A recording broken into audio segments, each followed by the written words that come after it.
இன்றைக்கி வெனஸ்டே நம்ம டேவை வந்து ஃப்ரெஷ்ஷாக ஸ்டார்ட் பண்ணியாச்சு. ஸோ மார்னிங்லேருந்து ஈவினிங் எவ்வளோ பிஸியாக போகுது அப்படின்றத வந்து உங்களுக்கு நான் சொல்கிறேன். ஸோ மார்னிங்லாம் பார்த்திங்கன்னா குட்டீஸ்க்கு டிஃபன் லஞ்ச் எல்லாம் சூப்பராக பேக் பண்ணி வந்து அனுப்பிச்சாச்சு. கிறிஸ்மஸ் வர போகிறனால ஒரு சூப்பரான ப்ளம் கேக் பண்ண போகிறோம். அதுக்கு முன்னாடி ஒரு சோக்கிங் வந்து ரெடி பண்ணணும்.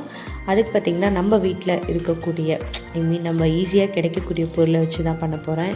Tutti frutti, dates, grapes, so இதெல்லாம் வச்சு நம்ம ஆரஞ்ச் ஜூஸ் வந்து மிக்ஸ் பண்ணி ஒரு ஏர்டைட் பாக்ஸில் வச்சு ஸ்டோர் பண்ணிட்டேன். ஸோ இதெல்லாம் பண்ணி முடிக்கவே ரொம்ப டைம் ஆகிடுச்சு. ஸோ ஈவினிங் பார்த்திங்கன்னா குட்டீஸ்க்கு வந்து ராகி ரொட்டி, இது கூட பார்த்திங்கன்னா ஒரு ட்ரையலாக வந்து ஒரு பைனாப்பிள் கேக் வந்து டிஃப்ரெண்ட்டாக ட்ரை பண்ணியிருந்தேன். ஸோ அதுவும் சூப்பராக வந்திருந்தது.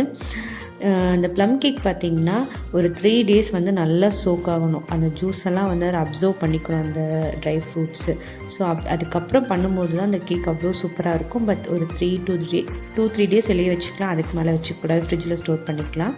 ஸோ கேக்கோட ரெசிபி பார்த்திங்கன்னா நெக்ஸ்ட்டு வீடியோவில் கண்டிப்பாக அப்லோட் பண்ணுறேன். ஸோ அன்றைக்கி டே அப்படி தான் போச்சு.